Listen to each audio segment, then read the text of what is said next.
makasama sa atong partnership with Pag-ibig Fund. Uban nato karon live via Zoom si Ma'am Christine Inanoria, ma'am. May buntag ni mo diha, ma'am. May buntag, Ma'am Michelle, may buntag sa tanang tagpaminaw nato sa RMND DXDC Davao. Mhm. Ug sa tanan, no, so kung asa maabot nga ang ato ang istasyon nga sa tanang nakadungog, may buntag sa tanan. May buntag pod, ma'am. Og salamat kaayo. Natay kauban ron, ma'am, sa Pikas Linya kay mangutana ni siya, ma'am, og sa iyang concern sa Pag-ibig Fund atong nabion karon. Hello, good morning.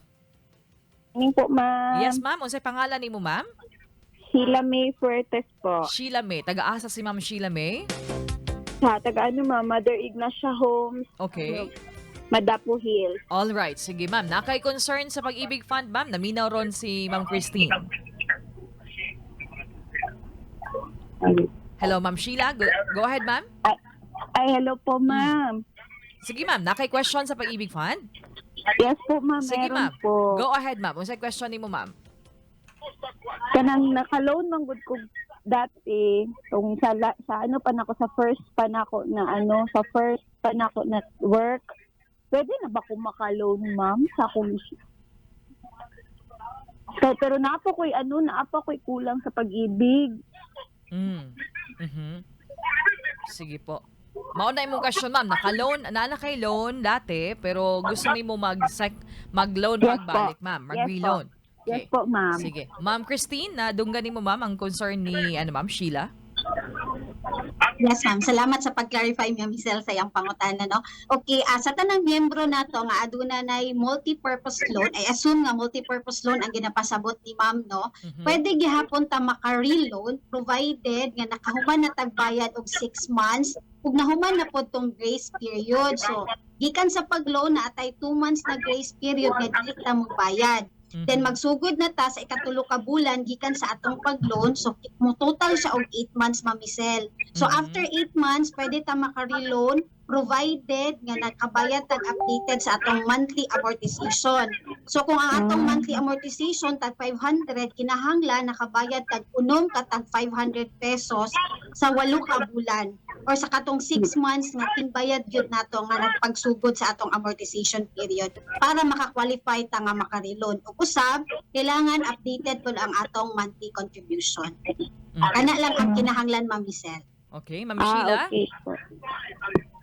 Ma'am Sheila, nakay dugang pangutana, ma'am?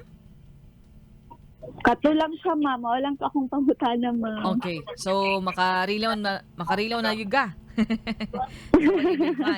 Pero dili na lang sa karon kay kasi gamay-gamay pa to.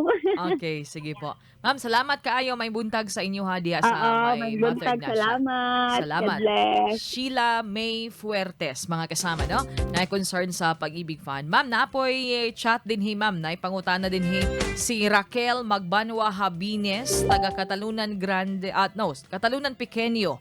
Ma'am Christine, no? Ang iyang question, ma'am, naa daw po siya loan 2017. Unya, wala na daw siya nakabalik pa og trabaho kay nanganak daw siya, ma'am. Naa ba daw to'y penalty? Magtubo ba daw to iyahang loan, ma'am? Ma'am Christine.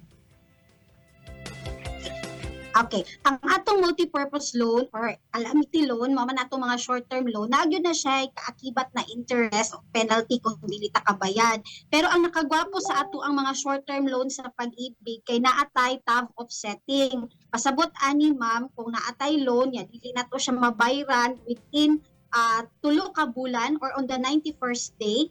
Kana, ma'am, naanay right si Pag-ibig, ma'am, no, nakabutang na sa atong terms and condition nga i-offset or sa Binisaya pa, ma'am, ipakang siya sa ato ang pundo nga savings sa Pag-ibig Fund.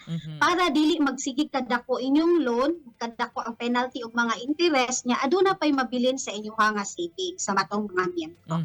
So katong 2017 nga loan, ma'am, wala na to siya, na paid na to, pinaagi sa savings ni Ma'am Raquel. Okay. So wala na siya bayro nun. So ang iyan na lang buhaton karon, pwede siya mag-voluntary para mapadayon niya iyang membership ug makapadayon og avail sa mga benepisyo sa Pag-ibig Fund. Ana lang ang kinahanglan buhaton, ma'am. Alright. So last July 27, nahuman na ang atong preliminary draw sa atong Ascenso Rider Raffle promo. So sa September na pod, na pod tay September, October natay next coming na second preliminary draw. So atong giinganyo ang tanan nato mga rider nga mo join na sa ato ang ERRP